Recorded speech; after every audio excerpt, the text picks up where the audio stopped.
Mallanna Sagar project నిర్మాణానికి ఒప్పుకున్న రైతులు స్వచ్ఛందంగా తమ భూములను రిజిస్టర్ చేస్తున్నారు. మెదక్ జిల్లా తొగుట తహసీల్దార్ ఆఫీసులో ఏటిగడ్డ కిష్టాపూర్ గ్రామస్తులు 123 జీవో ప్రకారం తమ భూములు రిజిస్ట్రేషన్ చేస్తున్నారు. వెంటనే రైతులకు చెక్కులు కూడా అందిస్తున్నట్టు తహసీల్దార్ దేశానాయక్ తెలిపారు. రైతులపై ఎలాంటి ఒత్తిడి లేదని వాళ్లే స్వచ్ఛందంగా వచ్చి భూములు ఇస్తున్నారని చెప్పారు. వారం రోజుల్లో ఏటిగడ్డ కిష్టాపూర్ భూముల రిజిస్ట్రేషన్లు కంప్లీట్ అవుతాయన్నారు తహసీల్దార్.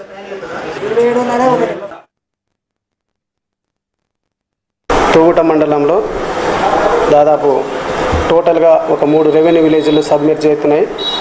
మిగతా 3 రెవెన్యూ విలేజ్లో ల్యాండ్స్ మాత్రమే తీసుకోవడం జరుగుతుంది. అందులో భాగంగా టోటల్గా మనకు మల్లన్న సాగర్కు గాను 12,600 ఎకరాలు భూసేకరణ చేయాల్సి ఉంది. 1,600 ఎకరాలకు పట్టా ల్యాండ్కి గాను ఇప్పటి వరకు 123 జీవో కింద రైతులే స్వచ్ఛందంగా వచ్చి దాదాపు నిన్నటి వరకు 644 ఎకరాలు రిజిస్ట్రేషన్ చేయడం జరిగింది. దాదాపు 300 రైతులు కవర్ అయ్యారు.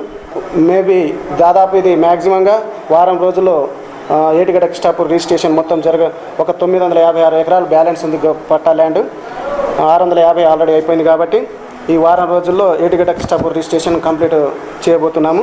ఇప్పుడు ఎల్లారెడ్డిపేటకు వచ్చేసి 4,80,000 ఎకరానికి ఇచ్చాము మేము. అక్కడ ఓన్లీ 65 ఎకరాలు పట్టా ల్యాండ్ మాత్రమే ఉంది. తుక్కాపూర్కి వచ్చేసి 5,50,000, తోగుటకు వచ్చేసి 6 లక్షలు ఇచ్చాము.